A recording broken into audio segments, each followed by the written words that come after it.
And early and unintended teenage pregnancies continue to be a major concern nationally, with the COVID-19 pandemic exacerbating an already worrying situation. A study by the Kenya Data and Health Survey shows that 13,000 girls drop out of school annually because of pregnancy, a narrative that education stakeholders in Homa Bay County are hoping to change. In our special report tonight, we take a look at the 4TS program spearheaded by the Population Council in conjunction with the Ministry of Education that is changing the lives of teen mothers in Ndewa constituency by ensuring that their dreams are not overtaken by their new realities. Nilipata mtoto kwa darasa la 7 lakini tunaendelea na masomo. Nataka kuwa daktari sababu daktari ni mzuri kwangu. Anasaidia watu. Mimi nataka niende shuleni nikamaliza na masomo yangu.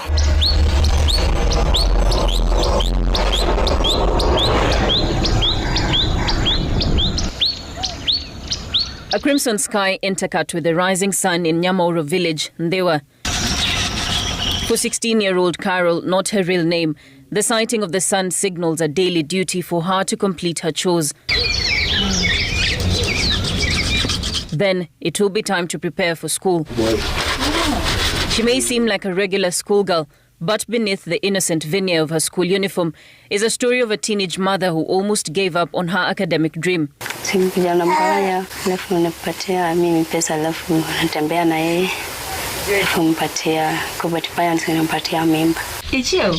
Her daily routine changed drastically, and her mother, who lives with disability, had to step in and take care of her 6-month-old son as she joined other pupils at Alwar Primary School.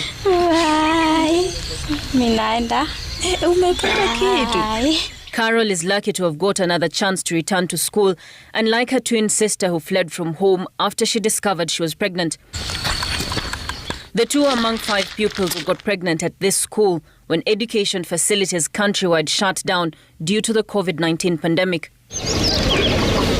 Some of them tried to shy away from school. Again, we had to contact their parents.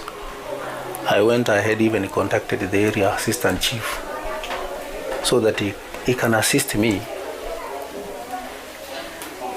to bring some of the girls. There were also some boys who never wanted to come back to school. Ombongi tells us that currently there is one pupil in class 7 who is expectant, and she was allowed to continue with her studies until her delivery date. The only request I made to the parents is that they have to give her lunch so that she can stay from morning until evening when she goes back home. So took an hour. The circumstances are replicated at the Longo Primary School, where 9 cases were recorded in 2020. We meet Jane, not her real name, in class 7. The teenage mother is attending the final lesson of the day before embarking on a 40-minute journey to Kawera village to join her son at home.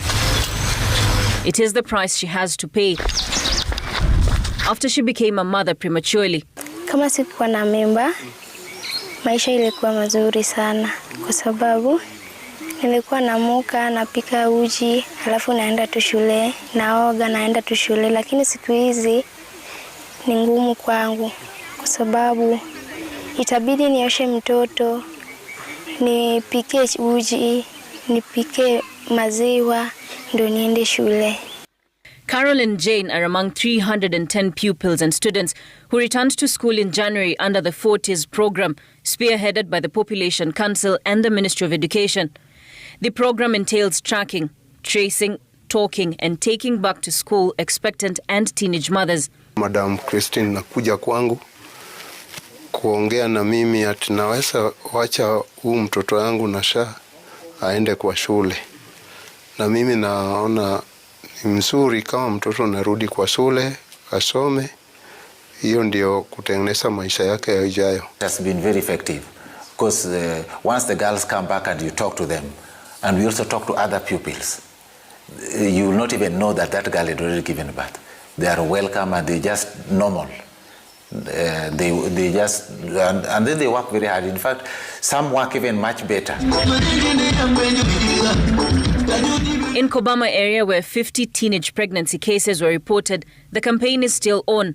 We joined the curriculum support officer from the Teachers Service Commission, a coordinator from the Population Council to Anne's home, also not her real name. Anne delivered 3 months ago and she's yet to go back to school. Huko na msichana anasoma shule inaitwa Lala. Ndio. Huyo msichana ndio tumekuja tukuongeleshe kwa sababu tunasikia alipata mimba na akazaa na baada ako nyumbani. Hata mimi nataka huyo mtoto aende shule.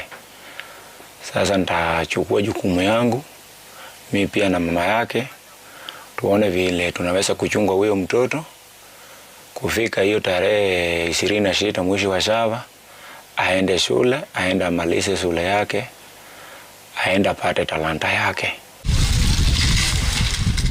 Grace Oguta, the chief of Southwest Kabwai, attributes the challenge of teenage pregnancy in the area to lack of parental guidance and cultural myths, which she says needs a collaborative approach.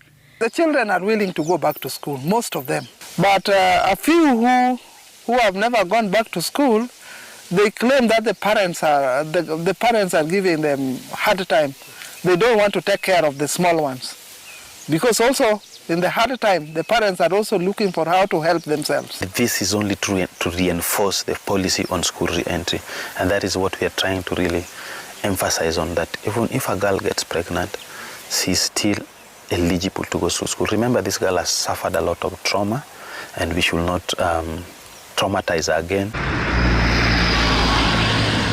Homa Bay County, which was ranked second after Narok in teenage pregnancy cases, recorded 7,078 cases of teenage pregnancies in 2020, compared to 7,179 in 2019. We would want these girls to complete their education, not just to attend school, but to be retained in school and finally complete the education cycle so that they also become, useful members of this society. Particularly now that we are having the competency-based curriculum, and we are really inculcating a lot of skills and competencies in them, which will help them to live productive life. It's the parents who must offer the social support.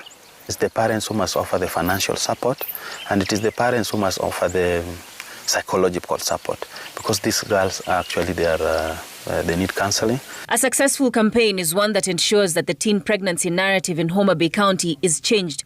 Educated teen mothers are better placed to share their stories with their peers and juniors so as to mitigate the pandemic, which is shattering dreams daily.